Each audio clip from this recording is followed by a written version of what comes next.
Hey, welcome back to Football is Back. This is week 2 of college football. Today, we're going to talk about the top 25, my takeaways, and the big matchups coming back.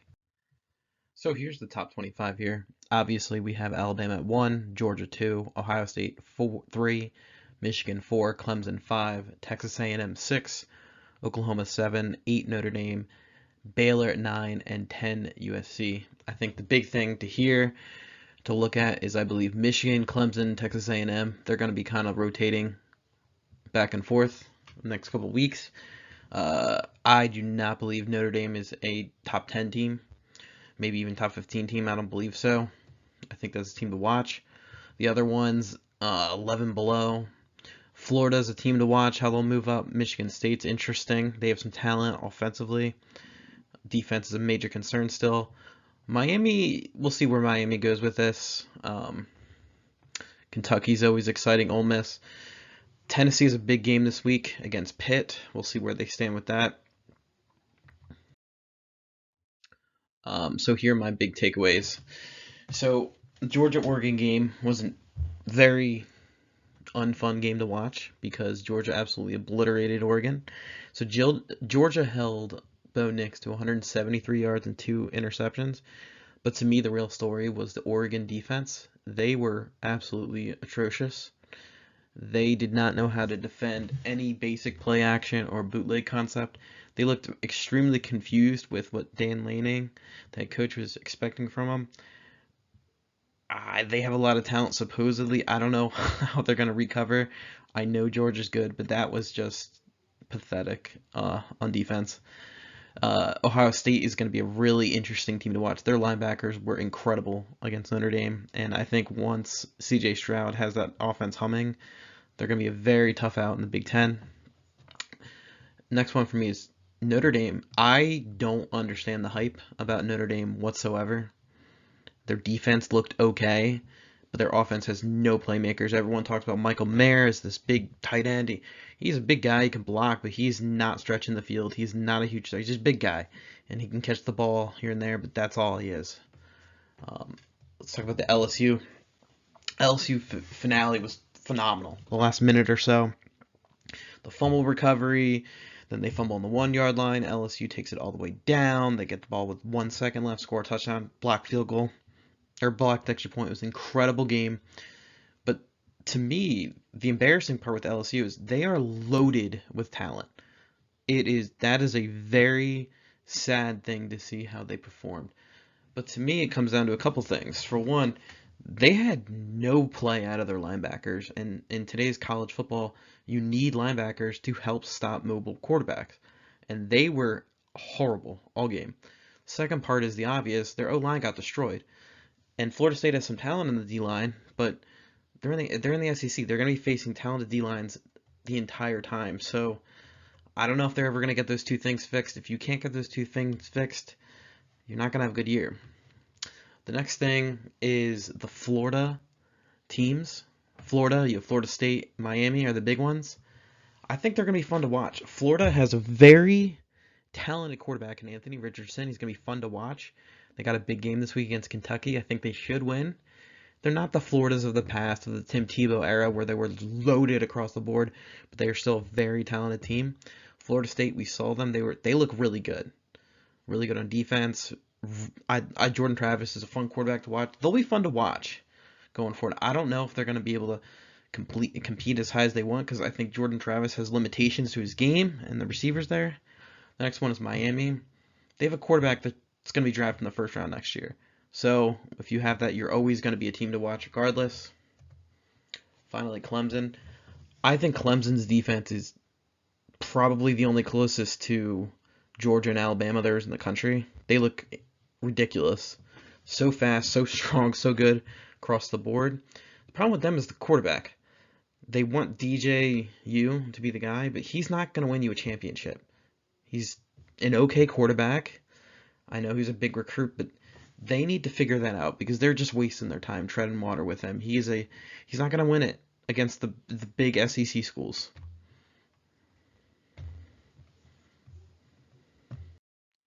The next I want to talk about the elite teams. So right now, if we can look at it, it's Alabama, Georgia, Ohio State, Clemson, Michigan. Those are the teams right now you can say are elite. But going forward, can these teams crack it? We have USC, who everyone's watching, especially this week. They got a huge game against Stanford. Texas A&M, all that money they have in their program. Michigan State, I love their offense. I love their offensive talent. Their defense is not very good, though. Florida, Miami, and maybe even Texas, even though I believe Texas is probably going to lose this week to Alabama. So, Alabama versus Texas. 12 p.m. kickoff on Fox. You got Gus Johnson and company.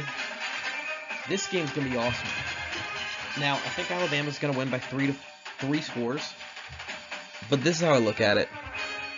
Bryce Young, Will Anderson, two of the best players in the entire country, maybe 1 and 2. You got Bryce Young, the best quarterback in the country. Will Anderson, the best defender in the country. They look great. However, on the other side, Texas is going to be fun to watch. They got Quinn Ewers, Xavier Worthy, and Bijan Robinson. They have some skill positions. I don't think they're going to beat Alabama, but I think it's going to be a fun game to watch because I think Quinn Ewers has some talent. They are loaded at the skill position. So to me, that's going to be a really fun game to watch. We'll see how it goes from there. The next one, this is actually also happening at the same time as on ESPN. We have South Carolina at Arkansas. This game is going to be really exciting because you got two completely different teams here. Spencer Rattler, he was a transfer from Oklahoma. He at one time would have been the top quarterback drafted going into last year, but he got benched for Caleb Williams, and now he's over at South Carolina. He has an incredible arm, and they're going to pass the ball. Arkansas does not have the best secondary. They have a good safety, but that's about it. Now, Arkansas, on the other hand, they run the ball down your throat. That team they got a quarterback who's a dual threat quarterback. He's a good thrower, but he's a power runner. They got Sanders as the running back. So it's going to be a passing offense versus a running offense. This is in Arkansas. I know Arkansas is favored, I believe, by 9.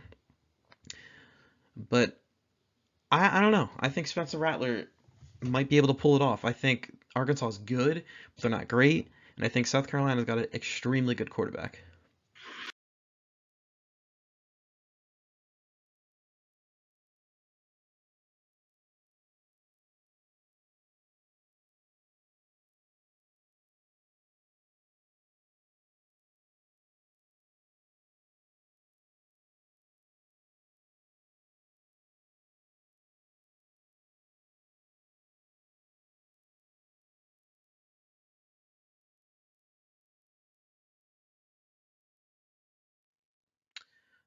The next one is Tennessee at Pitt. So it's a 3:30 game. You got Keaton Slovis at Pitt, who we saw last week at the Backyard Brawl against West Virginia. And you got Hendon Hooker at Tennessee. This game is going to be a big, high-scoring game. Tennessee has averaged over 45 points, I believe, in the last 4 games that they've played. Keaton Slovis he had over 300 yards in the last game against West Virginia. He played good. That was a good game. That was an exciting game to watch. I can't wait to watch this game because I love both quarterbacks. I'm more of a Hendon Hooker fan. I think Tennessee is an exciting team, but it's at Pitt. Pitt has a very interesting defensive scheme. I think it's kind of cool to watch. So we'll see how this one is. This should be a very high-scoring game. I think it's going to be fun to watch. I'm going to go with Pitt on this one, but I think a lot of people are going to go with Tennessee. The next game, we have Houston at Texas Tech. The big reason I want to talk about this game is Donovan Smith, the quarterback for Texas Tech. He's looked phenomenal, and everyone can always think about the Graham Harrell days at Texas Tech. You have Patrick Mahomes. They tried to go with Tyler Skogg over a couple of years. He was very inconsistent. I think this guy, 6'5", 230, he's a good quarterback. And then Clayton Tune is the big guy for Houston. Houston's always been a very solid program. I think it's going to be a fun game. I'm going to be flipping back and forth between those two games. And then 7 o'clock, we got the big one. We got Kentucky at Florida. So you're at the Swamp. Kentucky's out there running back. But here's the thing. You got Will Levis, supposed to be a top 10 pick. Anthony Richardson could go anywhere from the first round to the top five to the third, fourth round. It could be anywhere. Anthony Richardson is extremely talented, but he has some issues. He's inconsistent and he's raw. He doesn't have a lot of experience. Will Levis, Penn State let him go. He's got all the tools. He's a little inaccurate at times. I think Florida's the better team. I expect them to win, but who knows? Will Levis is supposed to be a top 10, 15 QB for a reason, and you never can count those out. I think that will be an interesting game just to watch the quarterback play. I think the quarterback play is going to be fun to watch. Now, this game is going to be great. This is another nightcap game. We have USC versus Stanford. I cannot wait for this one. USC is the big talk. In my previous video, I talked about all their big transfers, Jordan Addison and company, Caleb Williams. They should score points. There's no doubt. They are loaded. But the Stanford team is no joke. Tanner McGee is a good quarterback, and their running back is Emmitt Smith's son, E.J. Smith. He had like a 75-yard touchdown run the other day. I cannot wait for this. I think we're going to see who actually has defensive players, because I think there's a lot of offensive firepower in this game. I am really fired up for this one. Next one, we got Arizona State at Oklahoma State. Now, Emory Jones, he was the transfer from Florida, played okay last week. Spencer Sanders tore it up last week. He reminds me a lot of Patrick Mahomes. I'm not saying he's Patrick Mahomes, but I think this guy has a lot of Patrick Mahomes, and he's a gunslinger. He's got a strong arm. He can make every throw. So I might tune in from here and there and watch that game. I think that'll be fun. So quarterback Spencer Sanders, Oklahoma State. And Oklahoma State is a really good defense. And so I think that'll be fun to watch. These are the nightcap games, the real late games. If you're still up, games to watch, Baylor versus BYU. BYU's without their two key receivers. Their strong quarterback is Jaron Hall. However, they ran the ball for over 300 yards last week, but that was against South Florida. This week they're against Baylor, who does not give up rushing yards. They're a great defense. One of the top 10 defenses in the country every year. They're great. The next one, Oregon State versus Fresno State. I like watching Jake Haener and Fresno State play. I think and Oregon State has a pretty solid defense, so it'll be a nice little game to catch here and there. The next one, Mississippi State versus Arizona. Will Rogers, I think this guy is very special at quarterback. I love watching him play. Now, he comes from the Mike Leach offense, and people will remember Mike Leach from those Texas Tech days. This guy throws the ball all over the field. I love watching Will Rogers play. I think they're going to be fun to watch. To me, watching that game is just to see Will Rogers play. And the last one, I think, is a sneaky game to watch, because Cam Ward was this big transfer from Incarnation Ward University, and he's going on the road to Wisconsin. And Wisconsin's always a tough place to play, always has great defensive players. But Cam Ward is getting talked about nonstop by the NFL. So this is a big moment for him. It's a big, big moment for him. And if he can follow through with it, I think it'll be fun to see where that goes from there. All right, so that's the college football moments coming forward this week.